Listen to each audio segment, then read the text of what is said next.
ilaw. Salamat po.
Salamat po kung ano. Mukhang maayos ngayon ang daan. Walang mga pasaway. Naramdam ko lang.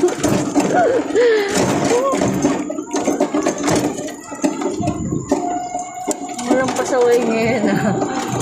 Walang stress ng buhay ko.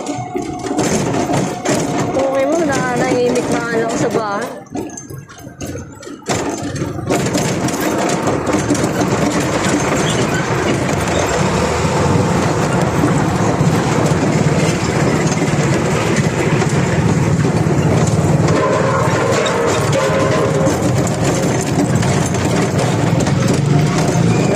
Galing ka.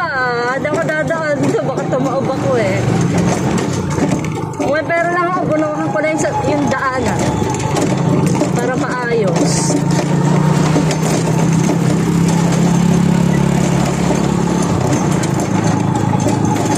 Wala na. Yung gasol na yan, tsaka yung mga petron. Move on na ako dyan. Kahit nasa abroad ako. Ganyan eh. Wala na sa akin yan.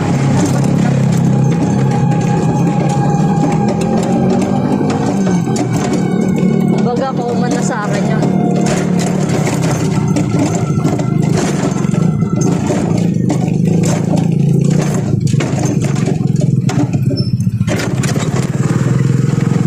Ikaw pinapadama ako sa lumaka. Ay, hindi pa mag-overtake.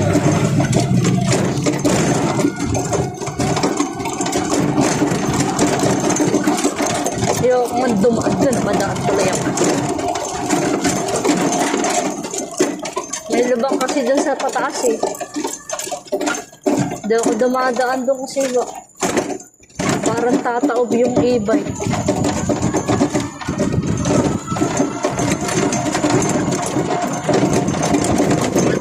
Bumblebee.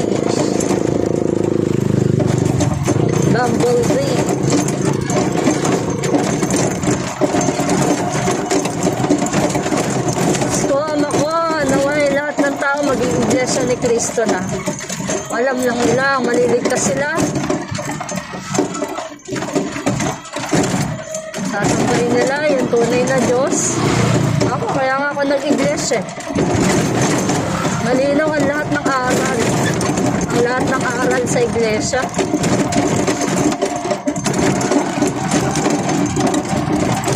Di kagaya nung lumaki ka lang sa sarili mong relihiyon, ginagawa mo na kung anong ginagawa dati. Ano lang ako dati. Katoliko ako mula bata, luluhod, tuwing gabi mananalangin, every night. May mga ano pa yan, yung mga santo na ililipat sa iba-ibang bahay. Ganun kami sa lugar namin.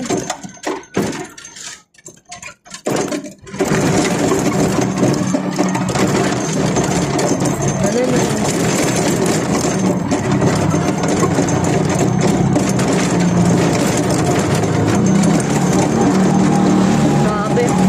Pero sabay, biglang bawal pala yun. Kaya nung nag-iglesia ako grabe. Ang naramdaman ko nun yung ginagawa kong pagsamba. natakot talaga ako. Pero yung may mababasa mo sa sariling Bible na ganon, binawal pala ng Diyos yun. At may ano pa, may maraming kumbaga yung mga mangyayari. Kung ikaw naniniwala ka sa ibang tao, diba? Paano pa yung Diyos? Siyempre, gusto mo na rin lang sumamba sa Diyos. Doon ka na sa tunay na Diyos na. Simula nun talagang naano ko yun, sa Iglesia ni Cristo. Hindi na ako kumakain ng dugo, hindi na ako nagsasign of the cross. Yung cross, isa pa yun. Kaya si Jesus Christ pinako kasi pinagkamalan na may kasalanan siya, si Jesus Christ. Nagkamalan siya may kasalanan. Oh. 'Di ba yung dati kasi yung kumbaga yung kino-crucify dati yung mga may kasalanan. Kaya nga kasama ni Jesus Christ yung isa mamamatay tao, isa magnanakaw, tapos si Jesus. Sabi nga nung binibigay sa isang sabi nung general ba yun? Ano pangalan nun? Ano ba pangalan nun? Nakalimutan ko. Si Cesar, Augusto Cesar, yun. Sabi niya, anong kasalanan na itong taong to? Wala namang kasalanan. Hindi niya pwedeng ganun. Kaya yung mga tao yung ako nila si Jesus Christ. Wala namang kasalanan. Kaya lang kasi kalooban ng Diyos yun. Noong unang panahon pa yun, para maligtas yung mga tao sa kasalanan. Ngayon, pang huling araw na, yun nga yung inutos ng Diyos para hindi matupad na ang lahat ng tao maparusahan sa Judgment Day. Alam niyo ba kung anong parusa? Sa dagat-dagatang apoy, yung kaluluwa natin. Araw at gabi. Biruin mo yun. Isipin mo yung mga pumuputok na bulkan. Ay, maganda naman ng bahay ba yun? Furnace, oh. Yung, di ba, kumukulong, hinanga. Doon na, ganun yung itsura nung tahanan ni Lucifer, ng devil. Hindi ka naligtas, doon ka mapupunta. Kasi, yun nga, yung parusa, di ba?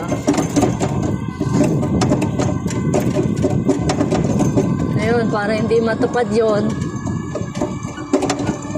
ang ginawa ng Panginoong Jesucristo, nagtayo ng iglesia niya. Siya yung Pangulo. Yun, yung katawan, yung iglesia. Kaya nga iglesia ni Cristo.